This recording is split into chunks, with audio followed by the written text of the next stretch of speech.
నమస్తే, welcome to our channel. Pawan ఏంటి డ్రామాలు చేస్తున్నాడా, వదిలేది లేదు అంటూ జగన్ వార్నింగ్.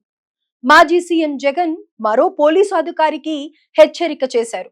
రూల్స్ కు విరుద్ధంగా ప్రభుత్వ మెప్పు కోసం పని చేస్తే ఊరుకునేది లేదని తేల్చి చెప్పారు.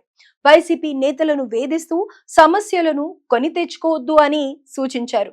వచ్చేది తమ ప్రభుత్వమేనని జగన్ చెప్పుకొచ్చారు.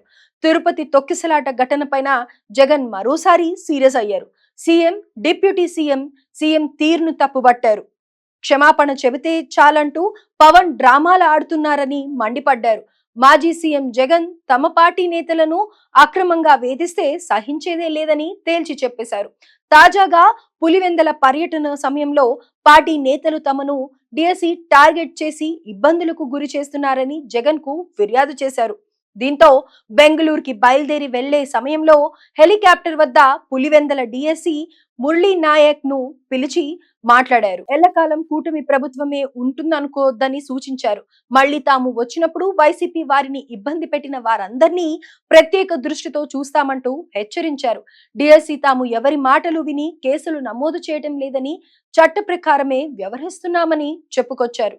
కాగా జగన్ మాత్రం రూల్స్ ప్రకారం వ్యవహరించాలని, ఎవరి కోసమో పని చేస్తే భవిష్యత్తులో ఇబ్బంది తప్పదని స్పష్టం చేశారు.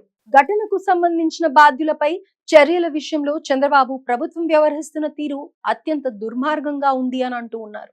TTD board chairman, EO, additional EO సహా స్థానిక కలెక్టర్, ఎస్పీల నిర్లక్ష్యమే తొక్కిసలాటకు కారణంగా తేలినా వారి విషయంలో చర్యలు ఎందుకు లేవని జగన్ ప్రశ్నించారు. జరిగిన ఘటనను సీరియస్ గా తీసుకోలేదనే కదా అర్థమని జగన్ వ్యాఖ్యానించారు.